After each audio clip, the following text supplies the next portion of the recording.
ਦੇਖੋ ਅੱਜ ਕੱਲ ਹਰ ਕੋਈ ਵਧਾ ਚੜਾ ਕੇ ਦੱਸਦਾ ਵਾ, ਲਾਈਫ ਸਟਾਈਲ ਦਿਖਾਉਂਦਾ ਵਾ, ਹਨਾ। ਕਿਉਂਕਿ ਤੁਹਾਨੂੰ ਵੀ ਪਤਾ ਕਿ ਜਦੋਂ ਕਿਸੇ ਵੀ ਬਾਹਰਲੇ ਮੁਲਕ ਜਾਂਦੇ ਬੰਦੇ ਕੋਲ ਇੰਨਾ ਸਮਾਂ ਨਹੀਂ ਹੁੰਦਾ, ਕੰਮ ਤੋਂ ਆਉਣਾ, ਰੋਟੀ ਪਾਣੀ ਹੋਰ ਝਮੇਲੇ ਹੁੰਦੇ ਆ। ਸੋ ਅੱਜ ਆਪਾਂ ਤੁਹਾਨੂੰ ਜਿਹੜੀ ਮੈਂ ਆਪਣਾ ਹੋਨੈਸਟ ਜਿਹੜਾ ਐਕਸਪੀਰੀਅੰਸ ਵਾ ਉਹ ਤੁਹਾਡੇ ਨਾਲ ਸਾਂਝਾ ਕਰੂੰਗਾ ਕਿ ਜੇ ਤੁਸੀਂ ਨਿਊਜ਼ੀਲੈਂਡ ਆਉਣ ਦਾ ਪਲਾਨ ਕਰ ਰਹੇ ਆ, ਕਿ ਤੁਹਾਨੂੰ ਨਿਊਜ਼ੀਲੈਂਡ ਕਿਹੋ ਜਿਹੇ ਮੁਲਕ ਵਾ, ਇੱਥੇ ਕੰਮਾਂ ਦੇ ਹਾਲਾਤ, ਕਿੰਨੀ ਕੁ ਕਮਾਈ ਆ, ਤੇ ਜਿਹੜੇ ਵਰਕ ਵੀਜ਼ੇ 25-25 35-35 ਲੱਖ ਲਾ ਕੇ ਆਉਂਦੇ ਆ ਉਹਨਾਂ ਦਾ ਵੀ ਸਾਰਾ ਆਪਾਂ ਤੁਹਾਡੇ ਸਾਹਮਣੇ ਸਿਚੁਏਸ਼ਨ ਰੱਖਾਂਗੇ। ਨਾਲ ਨਾਲ ਗੱਲ ਕਰਾਂਗੇ ਕਿ ਜਿਹੜੀ ਐਂਡ ਆਫ ਦਾ ਡੇ ਆ ਬੰਦਾ ਕਿੱਥੇ ਖੜਾ ਵਾ, ਕਿਉਂਕਿ ਇਕੱਲੇ ਤੁਸੀਂ ਪੈਸੇ ਨਾ ਦੇਖੋ, ਇਹਦੇ ਪਿੱਛੇ ਹੋਰ ਬਹੁਤ ਸਾਰੀਆਂ ਗੱਲਾਂ ਹੁੰਦੀਆਂ ਜੋ ਬੰਦਾ ਜਦੋਂ ਅਵੇਲੇਬਲ ਨਹੀਂ ਹੁੰਦਾ ਉਸ ਜਗ੍ਹਾ ਤੇ ਉਹ ਸਮਝ ਨਹੀਂ ਸਕਦਾ। ਸੋ ਮੈਂ ਆਪਣਾ ਜਿਹੜਾ ਐਕਸਪੀਰੀਅੰਸ ਵਾ ਤੁਹਾਡੇ ਨਾਲ ਸਾਂਝਾ ਕਰਾਂਗਾ। ਸੋ ਵੀਡੀਓ ਨੂੰ ਅੰਤ ਤੱਕ ਦੇਖਿਓ ਕਿਉਂਕਿ ਮੈਂ ਕੋਸ਼ਿਸ਼ ਕਰਾਂਗਾ ਕਿ ਇੱਕ ਸੱਚ ਤੇ ਜਿਹੜੀ ਸਹੀ ਗੱਲ ਵਾ ਤੁਹਾਡੇ ਅੱਗੇ ਪੇਸ਼ ਕਰਾਂ। ਦੋਸਤੋ, ਨਿਊਜ਼ੀਲੈਂਡ ਹਰ ਕੋਈ ਆਉਣ ਦਾ ਚਾਹਵਾਨ ਆ। ਰੋਜ਼ ਮੈਨੂੰ ਪੁੱਛਦੇ ਵੀ ਆ ਕਈ, ਕੋਈ ਏਜੰਸੀ ਦੱਸ ਦਿਓ ਭਾਜੀ ਵੀ ਜਿਹਦੇ ਜਰੀਏ ਅਸੀਂ ਵੀ ਆ ਜਾਈਏ ਜਾਂ ਕਿਵੇਂ ਆਇਆ ਜਾ ਸਕਦਾ। ਇਹ ਬਹੁਤ ਵੱਡਾ ਸਵਾਲ ਹੁੰਦਾ। ਸੋ ਇਹਦਾ ਦਾ ਜਵਾਬ ਇਹੀ ਹੈ ਕਿ ਮੈਂ ਕੱਲ ਵੀ ਇੱਕ ਵੀਰ ਨਾਲ ਗੱਲ ਕਰਦਾ ਸੀ ਕਿ ਵੀਰਿਓ ਦੇਖੋ, ਦੇਸੀ ਨੇ ਦੇਸੀ ਰੱਖਣੇ ਆ, ਚਿੰਕੇ ਨੇ ਚਿੰਕੇ ਰੱਖਣੇ ਆ, ਗੋਰੇ ਨੇ ਗੋਰੇ ਰੱਖਣੇ ਆ, ਗੋਰੇ ਨੇ ਦੇਸੀ ਤਾਂ ਨਹੀਂ ਰੱਖਣਾ। ਸੋ ਬੇਸ਼ੱਕ ਕੋਈ ਵੀ ਮੁਲਕ ਵੀਜ਼ੇ ਖੋਲਦਾ ਵਾ, ਪਰ ਉਹਦੇ ਪਿੱਛੇ ਬੈਕਗਰਾਉਂਡ ਦੇ ਪਰਦੇ ਦੇ ਕਹਾਣੀ ਹੋਰ ਚੱਲਦੀ ਹੁੰਦੀ ਹੈ। ਚਾਹੇ ਕਿਸੇ ਨੂੰ ਲੋੜ ਆ ਬੰਦੇ ਦੀ, ਚਾਹੇ ਨਹੀਂ ਆ। 99% ਬੰਦੇ ਜਿਹੜੇ ਆ ਉਹ ਪੈਸੇ ਖਾਂਦੇ ਆ। ਕੋਈ ਕਹੂਗਾ 25 ਲੱਖ 35 ਲੱਖ ਭਾਈ ਵੀ ਨਿਊਜ਼ੀਲੈਂਡ ਆ ਜਾ, ਤੈਨੂੰ ਕੰਮ ਨਹੀਂ ਮਿਲਣਾ ਪਰ ਪੈਸੇ ਇੰਨੇ ਲੱਗਣੇ। ਬੰਦਾ ਸੋਚਦਾ ਚਲੋ ਪਹੁੰਚ ਜਾਂਦੇ ਆ ਬਈ, ਜਾ ਕੇ ਦੇਖੀ ਜਾਊ ਕੰਮ ਕਿਤੇ ਹੋਰ ਮਿਲ ਜੂ, ਜੋ ਕਿ ਬਿਲਕੁਲ ਭੁੱਲ ਜਾਓ। ਨਿਊਜ਼ੀਲੈਂਡ ਇੱਦਾਂ ਨਹੀਂ ਹੈ ਕਿ ਤੁਸੀਂ 25-35 ਲੱਖ ਲਾ ਕੇ ਆਉਂਗੇ।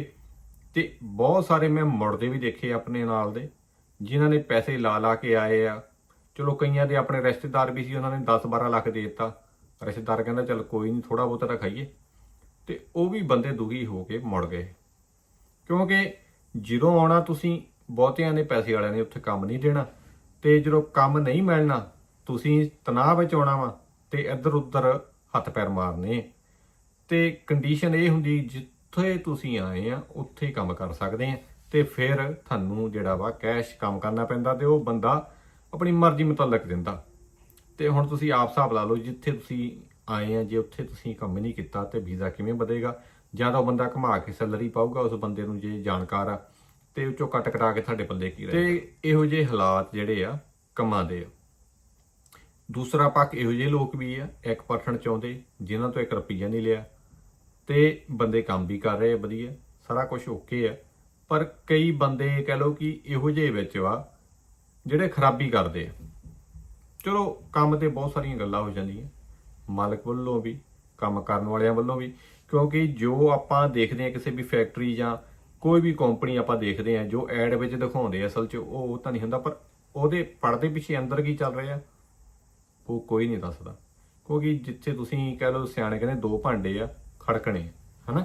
ਸੋ ਕੰਮਾਂ ਤੇ ਬਹੁਤ ਸਾਰੀਆਂ ਗੱਲਾਂ ਬਾਤਾਂ ਹੋ ਜਾਂਦੀਆਂ, ਪਰ ਬੰਦਿਆਂ ਨੇ ਕਈਆਂ ਨੇ ਖੱਜਲ ਖੁਆਰ ਕੀਤਾ, ਮਾਲਕਾਂ ਨੇ ਕਾਮਿਆਂ ਨੂੰ ਕੀਤਾ, ਸ਼ੋਸ਼ਣ ਕੀਤਾ, ਜ਼ਿਆਦਾ ਕੰਮ ਕਰਾਇਆ, ਪੈਸੇ ਕੱਢ ਦਿੱਤੇ। ਤੇ ਕੰਮ ਜਿਹੜਿਆਂ ਨੇ, ਕਈਆਂ ਨੇ ਸਾਰਾ ਕੁਝ ਮਿਲਦੇ ਵੀ ਆ ਮਾਲਕਾਂ ਤੇ ਕੇਸ ਠੋਕਤੇ।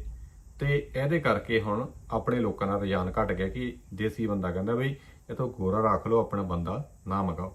ਸੋ ਇਹ ਵੀ ਹਾਲਾਤ ਆ। ਜੇ ਸਹੀ ਮਾਇਨੇ 'ਚ ਮੈਂ ਆਪਣਾ ਤੁਹਾਨੂੰ ਦੱਸਾਂ ਮਨ ਦੀ ਗੱਲ, ਜੇ ਤੁਸੀਂ ਨਿਊਜ਼ੀਲੈਂਡ ਆਉਣਾ ਚਾਹੁੰਦੇ ਆ ਤਾਂ ਘੱਟੋ ਘੱਟ ਬੈਚਲਰ ਤੁਸੀਂ ਹੋਣੇ ਚਾਹੀਦੇ ਆ। ਜੇ ਤੁਸੀਂ 10ਵੀਂ 12ਵੀਂ ਪੜ੍ਹ ਕੇ ਵੀ ਆਉਂਗੇ, ਹੈ ਨਾ, ਤੇ ਪਹਿਲਾਂ ਤਾਂ ਤੁਹਾਨੂੰ ਆਈਲਟਸ ਕਰਨੀ ਪੈਣੀ ਹੈ। ਚਲੋ ਬੈਚਲਰ ਵਾਲੇ ਨੂੰ ਇੱਧਰੋਂ ਆਈਲਟਸ ਨਹੀਂ ਕਰਨੀ ਪਊਗੀ, ਵੀਜ਼ਾ ਲੱਗ ਜਾਂਦਾ। ਅੱਜ ਤੋਂ 10-15 ਦਿਨਾਂ ਦੇ ਵਿੱਚ ਵੀਜ਼ਾ ਆ ਜਾਂਦਾ, ਜਿਹਨੂੰ ਐਗਰੀਕਲਚਰ ਇੰਪਲਾਇਰ ਵਰਕ ਵੀਜ਼ਾ ਕਹਿੰਦੇ ਆ। ਸੋ ਇਹੀ ਜ਼ਿਆਦਾ ਬਿਹਤਰ ਤਰੀਕਾ ਵਾ ਅੱਜ ਦੀ ਤਰੀਕ 'ਚ ਨਿਊਜ਼ੀਲੈਂਡ ਆਉਣ ਦਾ। ਪਰ ਉਸ 'ਤੇ ਆ ਕੇ ਤੁਸੀਂ ਕਰਦੇ ਕੀ ਆ ਉਹ ਤੁਹਾਡੇ 'ਤੇ ਵੀ ਨਿਰਭਰ ਕਰਦਾ ਵਾ। ਜੇ ਤੁਸੀਂ 10ਵੀਂ 12ਵੀਂ ਕੀਤੀ ਹੈ, ਤੁਹਾਡਾ ਵੀਜ਼ਾ ਗਾਂਹ ਨਹੀਂ ਵਧਣਾ ਜਦ ਤੱਕ ਸਕਿੱਲ ਅਪ 'ਚ ਨਹੀਂ ਜਾਂਦੇ। ਤੇ ਜੇ ਸਕਿੱਲ ਅਪ 'ਚ ਜਾਓਗੇ ਆਈਲਟਸ ਫੇਰ ਤੁਹਾਨੂੰ ਕਰਨੀ ਪੈਣੀ ਹੈ। ਸੋ ਇਹ ਬਹੁਤੇ ਬੰਦੇ ਆਪਣੇ, ਤੁਹਾਨੂੰ ਪਤਾ, ਆਈਲਟਸ ਦਾ ਨਾਂ ਸੁਣ ਕੇ ਹੀ ਹੱਥ ਖੜੇ ਕਰ ਜਾਂਦੇ ਆ। ਤੇ ਜੇ ਹੁਣ ਪੀਆਰ ਦੀ ਗੱਲ ਕਰ ਲਈਏ, ਚਾਹੇ ਤੁਸੀਂ ਬੈਚਲਰ ਆ, ਚਾਹੇ ਤੁਸੀਂ 10ਵੀਂ ਆ 12ਵੀਂ ਆ, ਕੋਈ ਪੁਆਇੰਟ ਸਿਸਟਮ ਚੱਲਦਾ ਤੁਹਾਨੂੰ ਪਤਾ ਵੈਸਟਰਨ ਕੰਟਰੀਆਂ ਦਾ। ਸੋ ਜਦੋਂ ਪੁਆਇੰਟ ਨਹੀਂ ਬਣਨੇ, ਆਈਲਟਸ ਲਈ ਬੈਂਡ ਜ਼ਿਆਦਾ ਲੈਣੇ ਪੈਣੇ ਆ। ਜਿਹੜੇ ਬੈਂਡ ਵਾ ਹਰੇਕ ਨੂੰ 6.5 ਘੱਟੋ ਘੱਟ ਲੈਣੇ ਪੈਣੇ।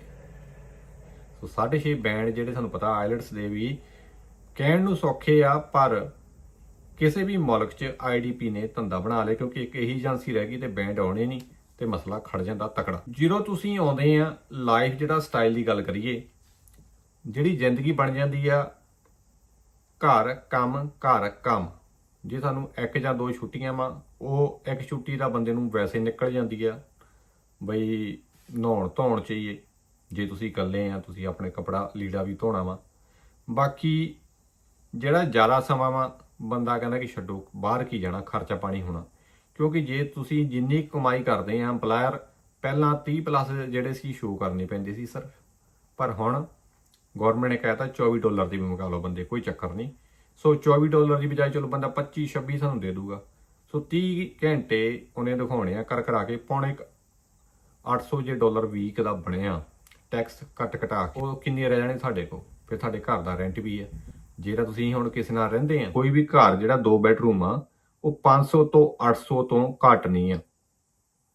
ਸੋ 500-800 ਇਹ ਮੈਂ ਨੋਰਮਲ ਕਹਿ ਰਿਹਾ। ਜਿਹੜੇ ਘਰ ਠੀਕ ਠਾਕ ਆ, ਖਸਤਾ ਹਾਲਤ ਆ, ਵਧੀਆ ਘਰਾਂ ਦੀ ਗੱਲ ਕਰੂੰਗੇ ਤਾਂ 800+ ਜਿਹੜੇ ਆ ਪੌਸ਼ ਏਰੀਏ ਆ ਰਹੇ, ਜਾਂ ਜਿਨ੍ਹਾਂ ਦਾ ਕਹਿ ਲਓ ਕਿ ਸਾਰੀਆਂ ਫੈਸਿਲਿਟੀਆਂ ਵਾ, ਤਾਂ ਉਹ ਮਹਿੰਗੇ ਪੈਣੇ ਆ। ਹੁਣ ਇੱਕ ਘਰ ਵਿੱਚ ਆਪਣੇ ਬੰਦੇ ਰਹਿੰਦੇ ਕਿੱਦਾਂ ਵਾ? 4-4, 5-5, 6-6। ਫਿਰ ਲੜਾਈਆਂ ਸ਼ੁਰੂ ਹੋ ਜਾਂਦੀਆਂ। ਭਾਂਡਾ ਨਹੀਂ ਧੋਤਾ, ਉਹ ਤੂੰ ਵੈਕਿਊਮ ਲਾਉਣਾ ਸੀ, ਤੂੰ ਲਾਇਆ ਨਹੀਂ, ਉਹ ਤੂੰ ਆਟਾ ਨਹੀਂ ਗੁੰਨਿਆ। ਸੋ ਇਹੋ ਜਿਹੀਆਂ ਛੋਟੀਆਂ ਗੱਲਾਂ ਤੁਹਾਨੂੰ ਸ਼ਾਇਦ ਵੀਡੀਓ 'ਚ ਹਾਸਾ ਆਉਂਦਾ ਹੋਊਗਾ ਸੁਣ ਕੇ, ਪਰ ਰਿਐਲਿਟੀ ਹੈ ਜਦੋਂ ਤੁਸੀਂ ਲਾਈਫ ਤੁਹਾਡੀ ਜਿਹੜੀਆਂ ਵੈਸਟਰਨ ਕੰਟਰੀਜ਼ ਆ, ਇੱਥੇ ਲਾਈਫ ਸਟਾਈਲ ਬਿਨਾਂ ਗੱਲੋਂ ਬੰਦੇ ਨੂੰ ਭਜਾਈ ਰੱਖਦੇ। ਤਾਂ ਹੀ ਮੈਂ ਕਹਿੰਦਾ ਕਿ ਯੂਰਪ ਦੀ ਲਾਈਫ ਸਟਾਈਲ ਜਿਹੜਾ ਬੈਸਟ ਆ, ਕਿਉਂਕਿ ਵੈਸਟਰਨ ਕੰਟਰੀਆਂ ਤੁਸੀਂ ਬਿਨਾਂ ਗੱਲੋਂ ਇੱਧਰ ਉੱਧਰ ਭੱਜੀ ਜਾਣਾ, ਕੰਮ ਘਰ, ਉਹ ਪ੍ਰੈਸ਼ਰ ਹੀ ਦਿਮਾਗ 'ਤੇ ਤੁਹਾਡੇ ਆ ਜਾਣਾ, ਤੇ ਆ ਕੇ ਘਰ ਰੋਟੀ ਪਾਣੀ ਬਣਾਉਣਾ, ਠੀਕ ਆ, ਨਹਾਉਣਾ ਧੋਣਾ ਵੀ ਆ, ਤੇ ਉਹ ਤਣਾਅ ਦੇ ਵਿੱਚ ਤੁਸੀਂ ਹੌਲੀ ਹੌਲੀ ਕਦੋਂ ਆਪਣਿਆਂ ਤੋਂ ਟੁੱਟ ਜਾਂਦੇ ਤੁਹਾਨੂੰ ਖੁਦ ਨਹੀਂ ਪਤਾ ਲੱਗਦਾ। ਤੁਸੀਂ ਤਣਾਅ 'ਚ ਰਹਿਣਾ ਸ਼ੁਰੂ ਕਰ ਦਿੰਦੇ, ਕਿਸੇ ਨਾਲ ਗੱਲ ਨਹੀਂ ਕਰਦੇ, ਕਿਉਂਕਿ ਜਦੋਂ ਵੀ ਕਿਸੇ ਨੂੰ ਫੋਨ ਮਾਰਨਾ, ਹਰੇਕ ਦੇ ਇਹ ਹੋਣਾ ਆਪੋ ਆਪਣੇ ਮਸਲੇ ਖੜੇ ਹੋਣੇ ਕਿ ਸ਼ਾਇਦ ਸਾਨੂੰ ਇਹ ਬੰਦਾ ਕੋਈ ਨਾ ਕੋਈ ਸਪੋਰਟ ਕਰਦੇ। ਪਰ ਤੁਸੀਂ ਆਪ ਜਿਹੜਾ ਸਟਰਗਲ ਕਰ ਰਹੇ ਹੁੰਦੇ ਆ, ਟੈਗ ਸਿਰਫ ਤੁਹਾਡੇ ਤੇ ਨਿਊਜ਼ੀਲੈਂਡ ਦਾ ਲੱਗੂਗਾ, ਪਰ ਕਮਾਈ ਜਿਹੜੀ ਆ ਉਹੀ, ਚਾਹੇ ਤੁਸੀਂ ਪੰਜਾਬ ਤੋਂ, ਲਹਿੰਦੇ ਤੋਂ, ਚੜ੍ਹਦੇ ਤੋਂ, ਇੰਡੀਆ, ਪਾਕਿਸਤਾਨ, ਨੇਪਾਲ, ਬੰਗਲਾਦੇਸ਼, ਕਿਤੇੋਂ ਵੀ ਹੋ, ਤੇ ਕਮਾਈ ਤੁਹਾਨੂੰ ਉਹੀ ਜਿਹੜੀ ਪਿੱਛੇ ਹੁੰਦੀ ਆ ਕੱਟ ਕਟਾ ਕੇ ਆਉਣੀ ਹੈ। ਸੋ ਬਾਹਰਲਿਆਂ ਉੱਧਰਲਿਆਂ ਪਾਸੇ ਤਾਂ ਇਹੀ ਹੁੰਦਾ ਕਿ ਬੰਦਾ ਬਾਹਰ ਗਿਆ ਵਾ ਤੇ ਤੁਸੀਂ ਕੀ ਹੈ ਸਟਰਗਲ ਕਰ ਰਹੇ ਹੁੰਦੇ। ਹੁਣ ਇਹ ਆ ਕਿ ਮੰਨ ਲਓ ਤੁਸੀਂ ਸਾਰੀਆਂ ਚੀਜ਼ਾਂ ਚੋਂ ਲੰਘ ਗਏ, ਤੁਸੀਂ ਜੌਬ ਆਫਰ ਵੀ ਲੈ ਲਿਆ, ਚਾਹੇ ਕਿਸੇ ਨੇ ਪੈਸੇ ਲਏ ਤੁਹਾਤੋਂ ਜਾਂ ਨਹੀਂ ਲਏ, ਤੁਸੀਂ ਪਹੁੰਚ ਗਏ ਆ ਕੰਮ ਤੇ, ਤੁਸੀਂ ਜਿਵੇਂ ਵੀ ਕਿਵੇਂ ਕਰਕੇ ਟਾਈਮ ਕੱਟਿਆ। ਕਿਉਂਕਿ ਕਈ ਜਗ੍ਹਾ ਮਾਲਕ ਅੜਵਾ, ਕਈ ਜਗ੍ਹਾ ਬੰਦੇ ਜਿਹੜੇ ਆ ਮਾਲਕ ਨੂੰ ਟਿਕਣ ਨਹੀਂ ਦਿੰਦੇ। ਸੋ ਦੋਈ ਪਾਸੇ ਗੱਲਾਂ ਚੱਲਦੀਆਂ। ਸੋ ਜਿਵੇਂ ਕਿਵੇਂ ਟਾਈਮ ਤੁਹਾਡਾ ਲੰਘ ਗਿਆ, ਹੁਣ 3 ਸਾਲ ਦਾ ਵੀਜ਼ਾ ਲੱਗਣਾ ਵਾ। 3 ਸਾਲ ਤੋਂ ਬਾਅਦ ਕਿਵੇਂ ਵਧਾਉਂਗੇ? ਕਿਉਂਕਿ ਬਹੁਤੇ ਜਿਹੜੇ ਆ ਨਿਊਜ਼ੀਲੈਂਡ 'ਚ ਆधी ਤਰੀਕ ਜਿਹੜੇ ਬੰਦੇ ਆ ਉਹ ਵਾਪਸ ਜਾਣ ਦੀ ਕਗਾਰ ਤੇ, ਕਿਉਂਕਿ ਮਾਲਕ ਪਰੇਸ਼ਾਨ ਨੇ ਕਈਆਂ ਦੇ ਕਿ ਬਈ ਅਸੀਂ ਵੀਜ਼ਾ ਨਹੀਂ ਵਧਾਉਣਾ, ਸਰਦਰਦੀਆਂ ਨਹੀਂ ਲੈਣੀਆਂ। ਕਿਉਂਕਿ ਬੰਦੇ ਹਰ ਕੋਈ ਡਰ ਰਿਹਾ ਕਿ ਬੰਦੇ ਨੂੰ ਜੇ ਮੈਂ ਕੁਝ ਕਹਿਤਾ ਕਿਤੇ ਇਹ ਕੇਸ ਨਾ ਕਰ ਦੇਵੇ, ਕਿਉਂਕਿ ਪੁੱਠਾ ਕੰਮ ਹੋ ਗਿਆ। ਹੁਣ ਇਹ ਸਿਚੁਏਸ਼ਨ ਹੋ ਗਈ ਹੈ ਕਿ ਜਿਹੜੇ ਬੰਦੇ ਮੰਗਾਏ, ਮਾਲਕ ਕਹਿੰਦੇ ਸਾਨੂੰ ਤਾਂ ਇੰਝ ਲੱਗਦਾ ਕਿ ਅਸੀਂ ਨੌਕਰ ਹਾਂ ਤੁਹਾਡੇ, ਤੁਸੀਂ ਸਾਡੇ ਨੌਕਰ ਨਹੀਂ ਹੈਗੇ। ਇਹ ਗੱਲ ਕੋਈ ਦੁਹਰਾਈ ਨਹੀਂ, ਸੱਚ ਵੀ ਹੈ। ਕਿਉਂਕਿ ਜੇ ਟੀਮ ਵਰਕ ਦੀ ਬੇਸਿਕ ਐਥੀਕੇਟਸ ਦੀ ਗੱਲ ਕਰੀਏ ਜਾਂ ਮੈਨੇਜਮੈਂਟ ਸਿਸਟਮ ਦੀ ਗੱਲ ਕਰੀਏ, ਜਿਹੜੇ ਬੰਦੇ ਆਏ ਆ ਨਾ ਕੋਈ ਉਹਨਾਂ ਕੋਲ ਪ੍ਰੈਕਟੀਕਲ ਐਕਸਪੀਰੀਅੰਸ ਆ, ਨਾ ਕੋਈ ਬਾਹਰਲਾ ਕੋਈ ਲਿਵਿੰਗ ਸਟਾਈਲ ਆ ਜਾਂ ਉਹਦੇ ਬਾਰੇ ਸੋਚ ਸਮਝ ਹੁੰਦੀ ਹੈ। ਸੋ ਸੁਪਨੇ ਲੈ ਕੇ ਆਉਂਦੇ, ਜਿਵੇਂ ਕੈਨੇਡਾ 'ਚ ਨਵੇਂ ਗਏ ਪਾੜਿਆਂ ਨੇ ਜਿਹੜੇ +2 ਪੜ੍ਹੇ ਆ ਜਾਂ ਬੈਚਲਰ ਕਰਕੇ ਵੀ ਗਏ ਆ, ਪਿੱਛੋਂ ਕੋਈ ਤਕੜਾ ਸੀ ਜਾਂ ਨਹੀਂ ਸੀ, ਦੇਖੋ ਦੇਖੀ ਆਪਣੇ ਬੰਦੇ ਨੇ ਗੱਡੀਆਂ ਲਈਆਂ ਤੇ ਉਹੀ ਲਾਈਫ ਸਟਾਈਲ ਸੋਚ ਕੇ ਆਉਂਦੇ ਕਿ ਅਸੀਂ ਗੱਡੀਆਂ ਲੈ ਲਵਾਂਗੇ, ਪਿੱਕੇ ਲੈ ਲਾਂਗੇ। ਸੋ ਜਿਹੜਾ ਸ਼ੋਅ ਆਫ ਆ ਉਹ ਸਿਰਫ ਨਾਂ ਦਾ ਵਾ, ਲੈ ਸਕਦੇ ਆ, ਕੋਈ ਦੋ ਰਾਏ ਨਹੀਂ। ਤੁਸੀਂ ਕੰਮ ਤੇ ਚੜੋ, ਭਾਵੇਂ 1-2 ਮਹੀਨੇ ਬਾਅਦ ਜਾ ਕੇ ਲੈ ਲਓ, ਪਰ ਉਹ ਸਿਰਫ ਕੈਸ਼ਤਾਂ ਦਾ ਭਾਰ ਵਾ, ਬੋਝ ਆ। ਚੀਜ਼ ਤੁਸੀਂ ਹਰ ਇੱਕ ਲੈ ਸਕਦੇ ਆ, ਪਰ ਉਹ ਬੋਝ ਆ ਤੁਹਾਡੇ ਤੇ ਜੋ ਵਧੀ ਜਾਣਾ, ਜਿੰਨਾ ਦਿਖਾਵਾ ਵਧਾਈ ਜਾਓਗੇ। ਸੋ ਪਿੱਛੇ ਵੀ ਤੁਸੀਂ ਪਰਿਵਾਰ ਨੂੰ ਜੇ ਸਪੋਰਟ ਕਰਨੀ ਆ ਤਾਂ ਵੀ ਫੇਰ ਤਾਂ ਕਹਿ ਲਓ ਕਿ ਪੱਲਿਓਂ ਪਾ ਕੇ ਭੇਜਣ ਵਾਲਾ ਸਿਸਟਮ, ਕਿਉਂਕਿ ਤੁਹਾਡਾ ਗੁਜ਼ਾਰਾ ਮਸੀ ਹੋਣਾ। ਸੋ ਜਦੋਂ PR ਦੀ ਜਿਹੜੀ ਗੱਲ ਆਉਣੀ ਆ, ਨਿਊਜ਼ੀਲੈਂਡ ਵਰਗੇ ਮੁਲਕਾਂ 'ਚ ਮੁਸ਼ਕਲ ਨਾਲ ਜਿਹੜੀ ਆ ਮਿਲਦੀ ਆ, ਤੇ ਕੋਈ ਆਸਾਨ ਨਹੀਂ ਆ। ਤੇ ਜੇ ਤੁਸੀਂ ਕਹੋਗੇ ਕਿ ਵੀ ਕੋਈ ਤੰਗੀ ਪੇਸ਼ੀ ਆ, ਮੈਂ ਇੱਕ ਜਗ੍ਹਾ ਤੋਂ ਜੋਬ ਛੱਡ ਕੇ ਦੂਜੀ ਜਗ੍ਹਾ ਲੈ ਲੂੰ, ਤੇ ਇਹ ਵੀ ਭੁੱਲ ਜਾਓ। ਬੇਸ਼ੱਕ ਨਿਊਜ਼ੀਲੈਂਡ ਬੰਦਾ ਬਹੁਤ ਮੂਵ ਹੋ ਗਿਆ, ਲੱਖ ਤੋਂ ਟੱਪ ਗਿਆ ਵਾ, ਆਸਟ੍ਰੇਲੀਆ ਮੂਵ ਹੋ ਗਏ ਆ, ਪਰ ਉਹਦੇ ਤੋਂ ਜ਼ਿਆਦਾ ਜਿਹੜੀ ਆ ਕਗਾਰ ਬਿਜ਼ਨਸ ਬੰਦ ਵੀ ਹੋ ਗਏ ਆ ਤੇ ਹੁਣ ਦੀ ਕਗਾਰ ਤੇ ਵੀ ਹੈ। ਵੱਡੀਆਂ ਵੱਡੀਆਂ ਕੰਪਨੀਆਂ ਨਿਊਜ਼ੀਲੈਂਡ ਛੱਡ ਕੇ ਜਾ ਚੁੱਕੀਆਂ, ਕਾਰਨ ਇਕਨੋਮੀ ਡਾਊਨ ਫਾਲ ਜਾਣਾ, ਕਾਮਿਆਂ ਦੀ ਕਮੀ ਤੇ ਸਰਕਾਰ ਦੇ ਵੱਧਦੇ ਹੋਏ ਜਿਹੜੇ ਟੈਕਸ ਆ। ਸੋ ਹੁਣ ਜਿਹੜੇ ਬਚੇ ਕੁਚੇ ਆ, ਜਿੰਨੀ ਤੁਹਾਡੀ ਤਨਖਾਹ ਵਾ ਤੇ ਟੈਕਸ ਤੁਸੀਂ ਉੱਤੋਂ ਜਿਹੜਾ ਜੇ ਦੇਵੋਗੇ ਇੰਨਾ ਜ਼ਿਆਦਾ ਸਲੈਬ ਹੋ ਗਈ, ਤੇ ਤੁਹਾਡੇ ਕੋਲ ਤੁਸੀਂ ਕਰੋਗੇ ਕੀ? ਜਿਹੜਾ ਖਰਚਾ ਤੁਹਾਡਾ ਹਫਤੇ ਦਾ ਆਉਣਾ ਵਾ, ਉਹਨਾਂ ਦਾ ਤੁਸੀਂ ਟੈਕਸ ਵਿੱਚ ਪੈਸਾ ਤੁਸੀਂ ਚੱਲ ਜਾਣਾ। ਬਾਕੀ ਜਿਹੜੀ ਫੀਸ ਵਾ ਪੀਆਰ ਦੀ, ਉਹਨੇ ਤੁਹਾਡੇ ਕੰਨਾਂ ਨੇ ਹੱਥ ਲਵਾ ਦੇਣੇ, ਕਿਉਂਕਿ 10,000 ਤੋਂ ਉੱਤੇ ਫੀਸ ਪੀਆਰ ਦੀ ਟੱਪ ਚੁੱਕੀ ਆ ਇਮੀਗ੍ਰੇਸ਼ਨ ਦੀ। ਤੁਸੀਂ ਉਹ ਵੀ ਯਾਰਾਂ ਦੋਸਤਾਂ ਨੂੰ ਮੰਗਦੇ ਫਿਰਨਾ, ਭਾਈ ਦੇ ਦੇ ਪੀਆਰ ਪਾਉਣੀ ਹੈ, ਪੈਸੇ ਤੈਨੂੰ ਬਾਅਦ ਚ ਮੋੜ ਦਾਂਗਾ। ਸੋ ਇਹੋ ਜਿਹੇ ਜਿਹੜੇ ਹਾਲਾਤ ਆ, ਇਹੀ ਕਹਿੰਦੇ ਕਿ ਬਈ ਮੈਂ ਜਿਹੜੀ ਹੈ ਨੈਗੇਟਿਵ ਗੱਲ ਕਰਦਾ ਜਾਂ ਪੋਜ਼ਿਟਿਵ ਨਹੀਂ ਕਰਦਾ। ਸੋ ਵੀਰਿਓ, ਮੇਰਾ ਮਕਸਦ ਵਾ ਜਿਹੜੇ ਹਾਲਾਤ ਜ਼ਮੀਨੀ ਪੱਧਰ ਤੇ ਦਿਖਾਉਣੇ, ਜੋ ਬੰਦਿਆਂ ਨਾਲ ਆ ਕੇ ਬੀਤਦੀ ਆ, ਜੋ ਤਣਾਅ ਚੋਂ ਲੰਘਦੇ ਆ, ਜੋ ਸਟਰਗਲ ਕਰਦੇ ਆ। ਨਾ ਕਿ ਮੈਂ ਤੁਹਾਨੂੰ ਝੂਠੇ ਦਿਲਾਸੇ ਦੇਵਾਂ, ਜਾਂ ਨਾ ਕਿ ਵੀਡੀਓ ਵਿੱਚ ਮੈਂ ਤੁਹਾਨੂੰ ਇਹੋ ਜਿਹੀਆਂ ਫੋਟੋਆਂ ਦਿਖਾਵਾਂ ਸਕਾਈ ਟਾਵਰ ਦੀਆਂ, ਬੀਚਿਸ ਦੀਆਂ। ਮੰਨਿਆ ਨਿਊਜ਼ੀਲੈਂਡ ਸੋਹਣਾ ਵਾ, ਠੀਕ ਹੈ ਜੀ, ਸਨਸੈਟ ਲੋਕੀ ਦੇਖਦੇ, ਜਾਂ ਬੀਚਾਂ ਦੀਆਂ ਫੋਟੋਆਂ ਪਾ ਦਿੰਦੇ ਆ ਫੇਸਬੁੱਕ ਤੇ ਇੰਸਟਾ ਤੇ, ਜਾਂ ਇਹੋ ਜਿਹੇ ਕਲਿੱਪ ਪਾ ਦਿੰਦੇ ਆ, ਅਸੀਂ ਇੰਜੋਏ ਕਰ ਰਹੇ ਹਾਂ। ਐਕਚੁਅਲੀ ਉਹ ਬੰਦਾ ਕੰਮ ਦੇ ਸਿਲਸਿਲੇ 'ਚ ਕਿਤੇ ਨਾ ਕਿਤੇ ਇੱਧਰ ਉੱਧਰ ਘੁੰਮਦਾ ਵਾ, ਤੇ ਉਹ ਕਲਿੱਪ ਬੰਦੇ ਬਣਾ ਲੈਂਦੇ ਆ, ਤੇ ਉਹਦੇ ਹਿਸਾਬ ਨਾਲ ਦੂਸਰੇ ਨੂੰ ਦੇਖਣ ਵਾਲੇ ਨੂੰ ਲੱਗਦਾ ਕਿ ਯਾਰ ਇਹ ਤਾਂ ਨਜ਼ਾਰੇ ਲਈ ਜਾਂਦੇ, ਘੁੰਮੀ ਫਿਰੀ ਜਾਂਦੇ, ਹਨਾ। ਸੋ ਕਿਸੇ ਕੋਲ ਜੇ ਦੇਖੀਏ ਜਿਹੜਾ ਬੰਦਾ ਕੰਮ ਕਰ ਰਿਹਾ ਵਾ, ਉਸ ਤੋਂ ਇੰਨਾ ਟਾਈਮ ਨਹੀਂ ਕਿ ਇੱਕ ਛੁੱਟੀ 'ਚ ਬੰਦਾ ਬਈ ਰੋਜ਼ ਹੀ ਘੁੰਮਣ ਨੂੰ ਫਿਰੇ ਨੂੰ ਤੁਰਿਆ ਰਹੇ। ਮੇਨਲੈਂਡ ਤੇ ਰਹਿੰਦੇ ਆ, ਆਪਣੀ ਕਮਿਊਨਿਟੀ ਵਿੱਚ ਰਹਿੰਦੇ, ਗੁਰਦੁਆਰਾ ਸਾਹਿਬ ਜਾ ਸਕਦੇ ਆ, ਹਨਾ, ਜਾਂ ਮੰਦਿਰ ਜਾਂਦੇ, ਜਾਂ ਜਿੱਥੇ ਵੀ ਤੁਸੀਂ ਜਾਂਦੇ ਆ।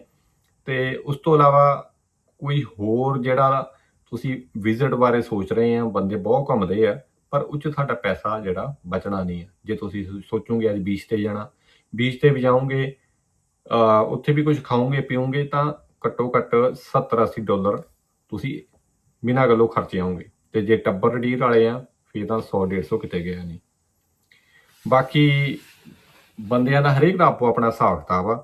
ਸੋ ਇਹ ਜਿਹੜਾ ਲਾਈਫ ਸਟਾਈਲ ਨਿਊਜ਼ੀਲੈਂਡ ਦੇ ਬਾਰੇ ਮੈਂ ਸੋਚਿਆ, ਬੰਦੇ ਜਿਹੜੇ ਕਹਿ ਰਹੇ ਕਿ ਅਸੀਂ ਆਉਣਾ, ਤੇ ਅੱਜ ਦੀ ਤਰੀਕ 'ਚ ਇਹ ਹਾਲਾਤ ਆ।